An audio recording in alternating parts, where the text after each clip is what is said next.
Soy David Cot, presentador de Memorias Hispánicas, y esta es la tercera parte de mi respuesta a un vídeo sobre la Guerra Civil Española del canal Fortunata y Jacinta. Dejo enlaces en la descripción de las partes anteriores si te las perdiste, y te animo a suscribirte si eres nuevo para más contenido sobre la historia de España. En esta parte voy a responder a muchas mentiras y mitos sobre el golpe de estado y la guerra civil, como si fue determinante el asesinato de Calvo Sotelo, si hubo un plan para sovietizar España o si la ayuda extranjera fue pareja para ambos lados. Dicho esto, empecemos con las barbaridades históricas. En abril, el general Queipo de Llano, viejo republicano, se entrevistó con el general Mola. Una semana después, los conspiradores escogieron al general Mola como director de la operación. Franco nunca se quiso implicar en la conspiración. Se reunió con unos y con otros. Participó, junto con Mola, en una discreta asamblea con generales retirados. Mantuvo contacto con la CEDA, etc. Pero si algo caracteriza a Franco en ese periodo es su extrema prudencia. ¿Y por qué? Pues miren, entre otras cosas porque durante su etapa como jefe del Estado Mayor, Franco había creado un servicio de contravigilancia para conocer el ambiente en los cuarteles, y por ahí supo que el porcentaje de revolucionarios dentro del ejército era elevadísimo, y que cualquier intento de apartar al Frente Popular del poder derramaría inevitablemente mucha sangre en las calles. Un blanqueamiento completo a Franco. Y mentiras. Se nota que o no tiene ni idea de la trama golpista muy bien estudiada por Ángel Viñas, o la tiene y prefiere mentir a sabiendas para así contentar a su público derechista propenso a justificar a los golpistas.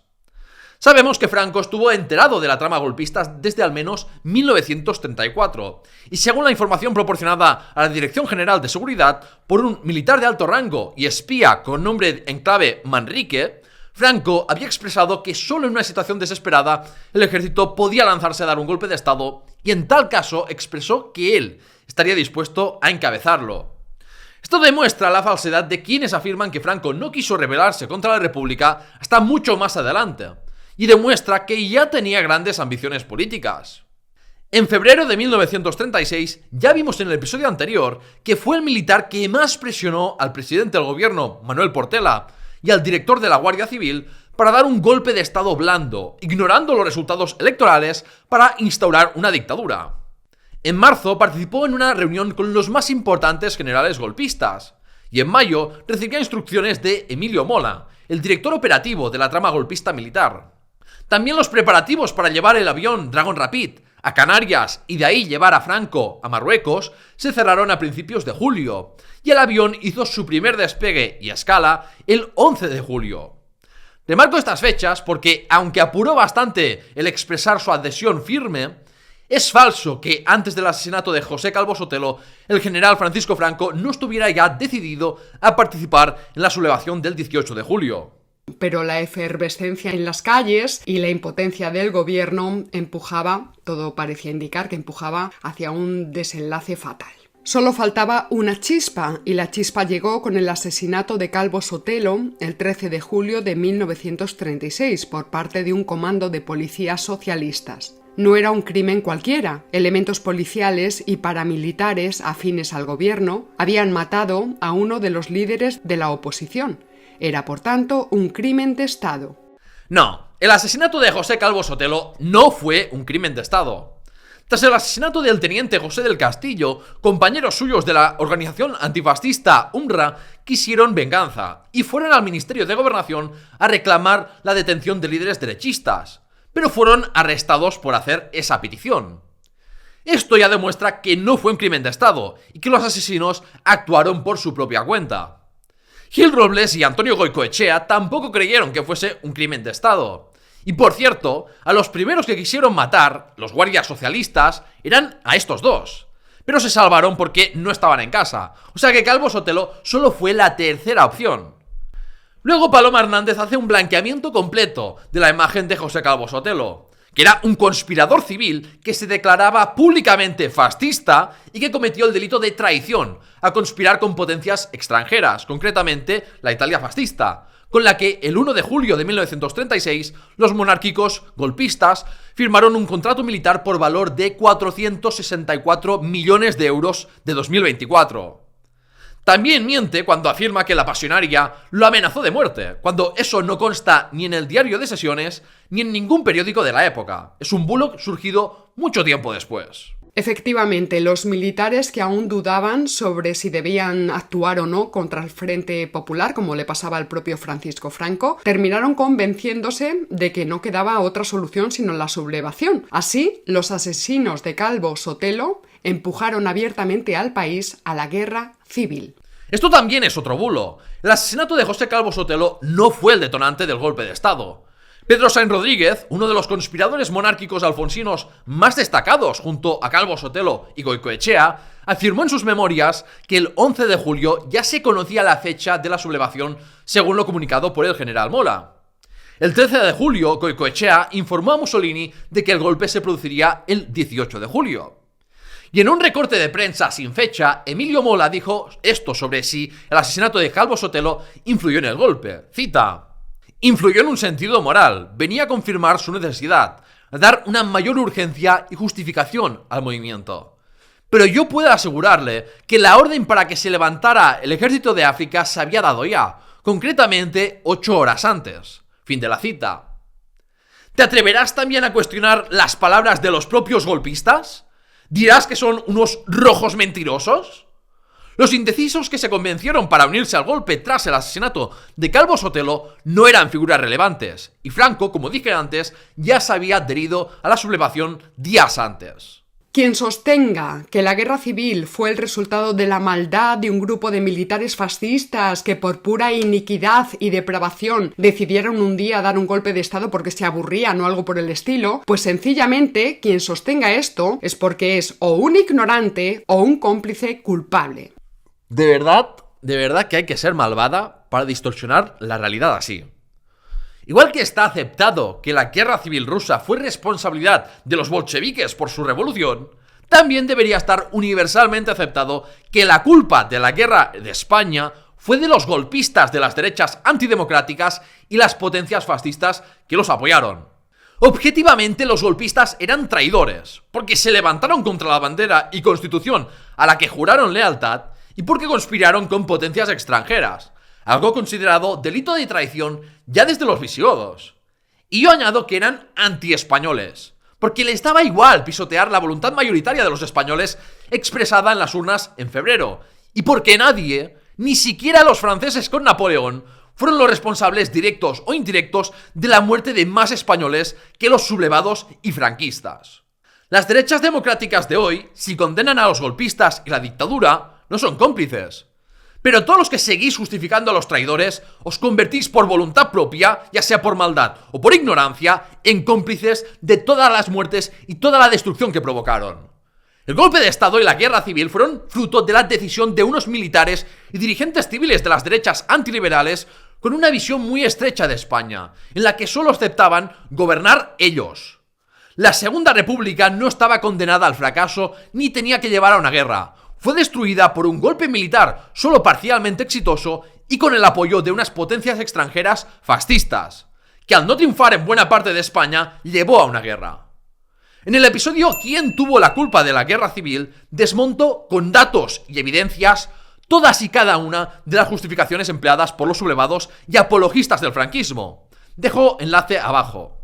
El plan del general Mola consistía en hacerse con la cabeza de las principales regiones militares. Su objetivo era un golpe rápido que evitara una lucha larga y sangrienta.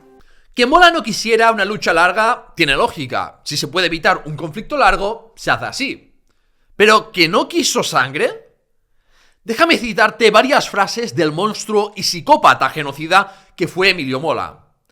En la instrucción de Mola del 25 de abril de 1936, escribía, cita: se tendrá en cuenta que la acción ha de ser en extremo violenta para reducir lo antes posible al enemigo, que es fuerte y bien organizado. Desde luego, serán encarcelados todos los directivos de los partidos políticos, sociedades o sindicatos no afectos al movimiento, aplicándoles castigos ejemplares a dichos individuos para estrangular los movimientos de rebeldía o huelgas. Fin de la cita. El 30 de junio, el general Mola le comunicaba a Franco que debían eliminar los elementos izquierdistas, comunistas, anarquistas, sindicalistas, masones, etc. El bando de proclamación del estado de guerra en Pamplona el 19 de julio, firmado por Mola, decía, cita: «Hay que sembrar el terror, hay que dar la sensación de dominio eliminando sin escrúpulos ni vacilación a todos los que no piensen como nosotros. Nada de cobardías. Si vacilamos un momento y no procedemos con la máxima energía, no ganamos la partida. Todo aquel que ampare u oculte un sujeto comunista o del Frente Popular será pasado por las armas». Fin de la cita. Para responder al rumor de la prensa francesa de que Indalecio Prieto iba a negociar con los rebeldes para terminar el conflicto, el 31 de julio de 1936, el gafotas genocida dijo en Radio Pamplona, cita: «¿Parlamentar? ¡Jamás! Esta guerra tiene que terminar con el exterminio de los enemigos de España. Quiero derrotarlos para imponerles mi voluntad, que es la vuestra, y para aniquilarlos». Fin de la cita. A su secretario, Mola, le dijo, cita: «Una guerra de esta naturaleza tiene que acabar con el dominio de uno de los dos bandos y por el exterminio absoluto y total del vencido». Fin de la cita. Y Mola no era una excepción entre los generales sublevados. Queipo de Llano, Franco o Juan Yagüe se expresaron en términos similares. Si a ti estos traidores genocidas te parecen patriotas que salvaron España, igual es que estás muy mal de la cabeza.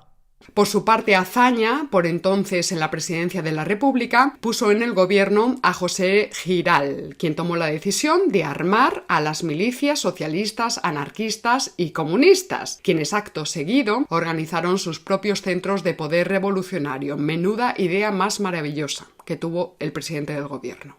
¿Armar a milicias de partidos y sindicatos hubiera sido bueno en otras circunstancias? No. Pero en ese contexto era la alternativa menos mala. El gobierno y las izquierdas en su conjunto desconfiaron mucho de los militares y agentes del orden debido al golpe, y era difícil saber quiénes podían ser también desleales. O sea que ante el quebrantamiento del orden debido al golpe del 18 de julio, era o armar a las organizaciones antifascistas o rendirse sin ofrecer resistencia y dejar que lo reprimieran y mataran los traidores que se levantaron en contra de la voluntad mayoritaria de los españoles. Así que obviamente escogieron luchar. En el lado de los sublevados hay gentes de muy distinto origen, pero en general hay que decir que no se levantan contra la República, sino contra el gobierno del Frente Popular. Claro, ahora resulta que los monárquicos alfonsinos y carlistas y gran parte de los militares alzados, que eran monárquicos o fascistas o una combinación de ambos, ahora resulta que no se levantaban contra la República. Sí se levantaron contra la República, porque la etiqueta que puede agrupar fielmente al bando sublevado no es la de fascista, sino la de derechas antiliberales o antidemocráticas. La República era una democracia liberal, ergo los sublevados se levantaron contra la República. Y bueno, supongo que les debió tranquilizar a los españoles asesinados por los sublevados que en los primeros días escribiesen en su propaganda «Vivas a la República y a España». Es importante señalar que nos encontramos frente a un levantamiento cívico-militar, es decir, frente a una situación de caos ingobernable, se rebelan algunas guarniciones militares y grupos de civiles que luchan por su propia supervivencia. Claro, el apoyo popular fue tan masivo para los golpistas que por eso fracasó el golpe de Estado en la mayor parte de España. Los civiles levantados eran grupos paramilitares, los carlistas y los falangistas. Los de la Ceda y monárquicos alfonsinos solo podían aportar dinero y apoyo de otras formas, pero no se levantaron en armas. Y de nuevo, no se levantaban para luchar por su propia supervivencia porque no existía un terror rojo antes del golpe de Estado. Fue precisamente el golpe de Estado lo que permitió que en gran parte de las zonas republicanas se hiciesen con el control de la situación grupos revolucionarios. El gobierno del Frente Popular cuenta con una gran ventaja inicial, ya que controla los grandes centros industriales y urbanos y el Banco de España. La República y los sublevados no estuvieron en igualdad de condiciones desde los primeros días del conflicto. Las ventajas de la República eran las reservas de oro y plata del Banco de España y el control sobre la marina y mayoría de puertos de España. Pero el final de la guerra de España se decidió en el extranjero, ya entre julio y agosto, por la política de no intervención promovida sobre todo por Reino Unido. Debido a la farsa de la no intervención, el gobierno legítimo y democrático de la República Española no pudo financiarse, ni vender fácilmente sus reservas de oro, ni comprar armas. Todo esto mientras, durante toda la guerra, los sublevados recibían un flujo constante de armas de Italia y Alemania a través de Portugal. La República prácticamente solo obtuvo armas de la Unión Soviética y de redes de contrabando, y con eso no pudo igualar nunca ni la cantidad ni el flujo regular de armas de los sublevados. El ejército español de los años 30 daba bastante pena. En Marruecos era un ejército colonial y en el resto de España un ejército preparado para tareas defensivas y de mantenimiento del orden público, pero no estaba pensado para un ejército de ofensivas. Pero dentro de esta mediocridad, lo mejor del ejército español estaba en Marruecos, y los golpistas desde el principio se hicieron con el control del ejército de África. Sin los aviones alemanes e italianos, los sublevados no hubieran podido llevar a cabo el primer puente aéreo a gran escala de la historia para trasladar las tropas de África a la península por aire. Sin ese traslado y esos aviones, difícilmente hubiera triunfado la sublevación. Y en cuanto a la financiación, en total Ángel Viñas calcula que los sublevados obtuvieron 991,5 millones de dólares de la época solo en financiación exterior. Ya ni contamos la financiación de dentro de España. Y eso es una cifra superior a los 715 millones de dólares en las que estaban valoradas las reservas de oro del Banco de España. Por tanto, no. Ni en el plano militar ni en el económico tuvo la República la ventaja, y la situación no hizo más que ponerse más adversa para la República durante la guerra. El Frente Popular contará con dos apoyos relevantes: Francia, en un primer momento, donde también gobierna un Frente Popular, pero sobre todo la Unión Soviética. Se creía que Francia, por vecindad, por ser una democracia liberal y porque también gobernaba un Frente Popular, sería la que más ayudaría a la República Española. Pero no fue así. El gobierno conservador del Reino Unido en 1936 simpatizaba más con los fascistas que con cualquier gobierno democrático de izquierdas. Y fueron ellos los que amenazaron a Francia con no salir en su defensa si Alemania e Italia le declaraban la guerra si intervenía Francia en la guerra de España. Así que Francia decidió sacrificar a la República Española para salvaguardar su alianza con los británicos. En los primeros 6 meses, la República pudo vender en Francia parte de su oro y los franceses enviaron algunos aviones. Sin embargo, estos venían desarmados. Y no desarmados en plan, bueno, aquí tienes las piezas, espabilate. No, desarmados en plan que faltaban piezas necesarias para usarlos como aviones para la guerra. Más adelante, la ayuda de Francia se limitó de forma intermitente, y si el gobierno de turno era favorable, permitir que Francia fuera un lugar de tránsito para recibir armas de la Unión Soviética y de redes de contrabando.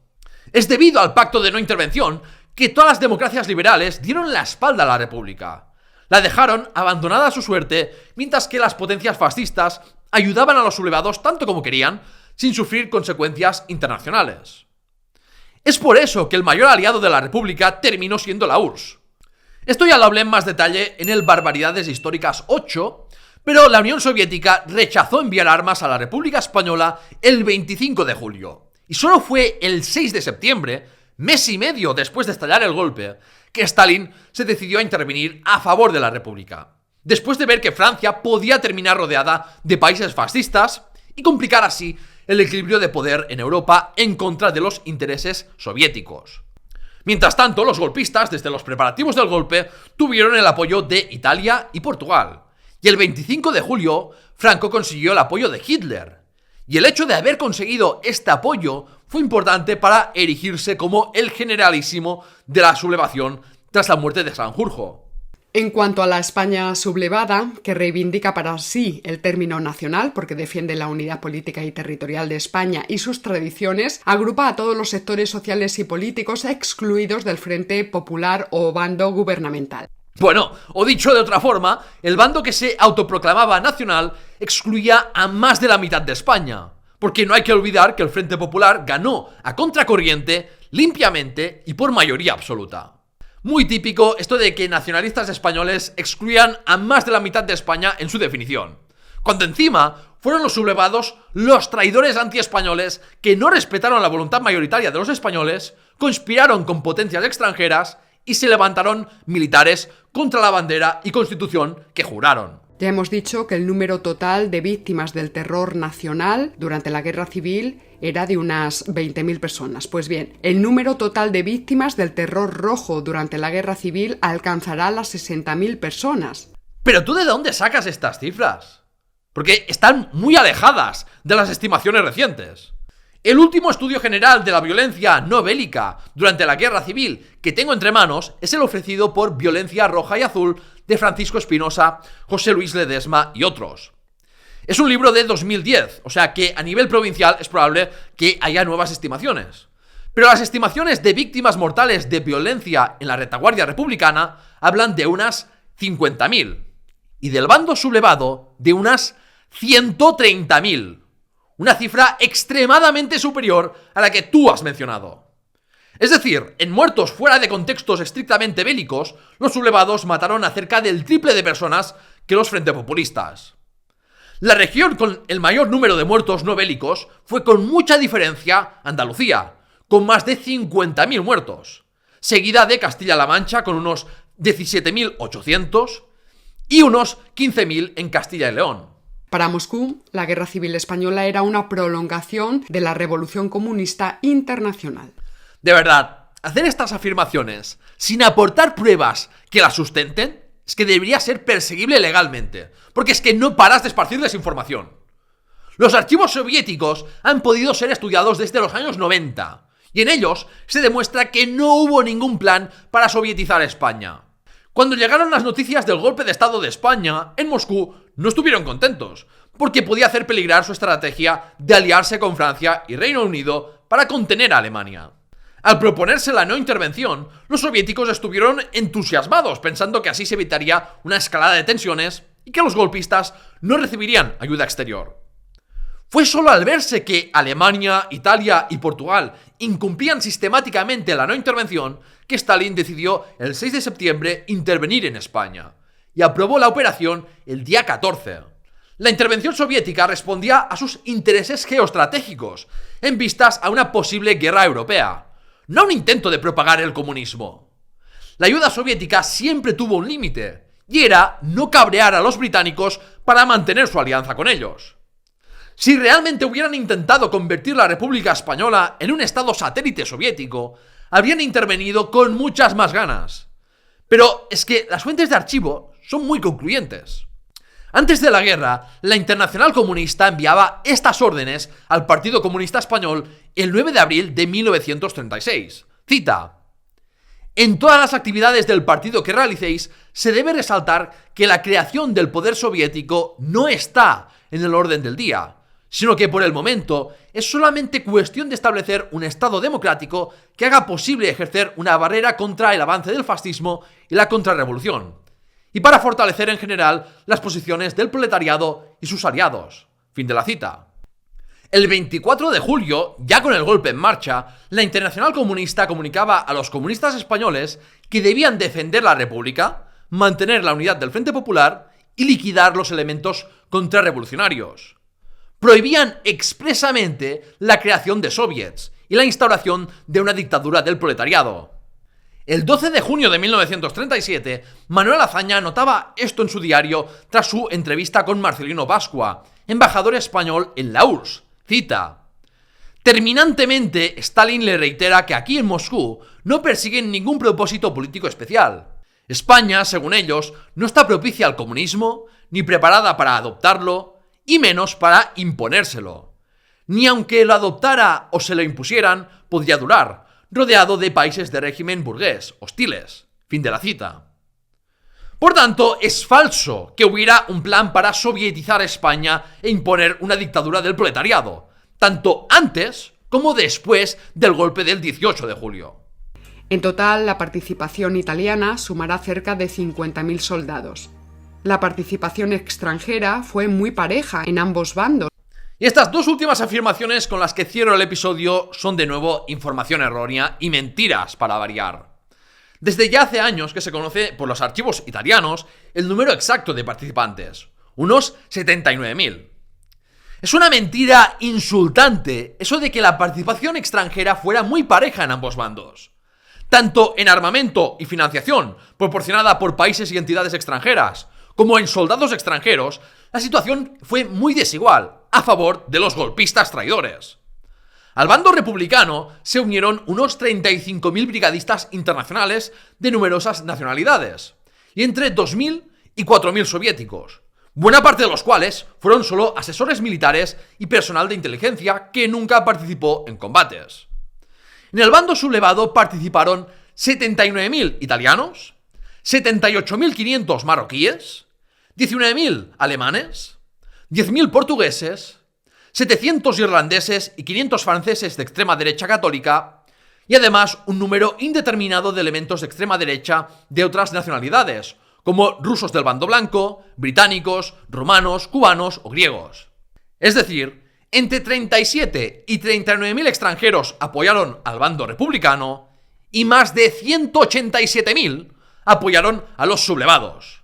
¿A ti te parece muy parejo que hubiera 5 veces más extranjeros en el bando sublevado que en el republicano? ¿De verdad os atrevéis a llamar bando nacional a los que conspiraron con potencias extranjeras contra el gobierno legítimo de España, a los que recibieron más créditos internacionales que nadie, y a los que trajeron a más de 187.000 extranjeros para exterminar a los españoles que no pensaban como ellos? ¿Eso es para la escoria apologista del fascismo ser un patriota? Repito lo que dije antes, históricamente no ha habido un mayor enemigo de España que los nacionalistas españoles.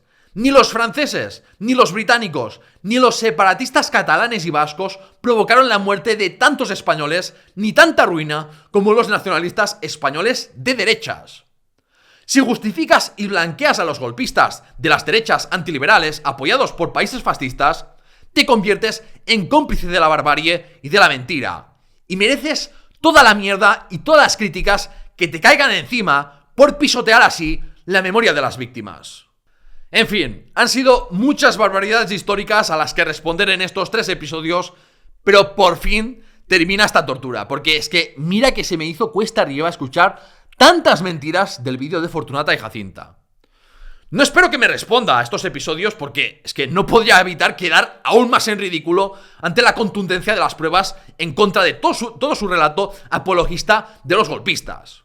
Y a la audiencia, por favor, os pido que no sigáis a gente que hace afirmaciones sin aportar evidencias y gente que no publica sus fuentes. Desconfiad y sed más críticos. No estéis dispuestos a escuchar solo lo que os interesa y comulga con vuestras ideas preconcebidas, a pesar de que no haya nada para sustentarlas. Espero que os hayan gustado estos episodios. Si te ha gustado, dale a me gusta, comenta y compártelo. Y suscríbete al canal Lidos Podcast si eres nuevo. Y por favor, considera apoyarme en Patreon o con membresías en YouTube o Spotify.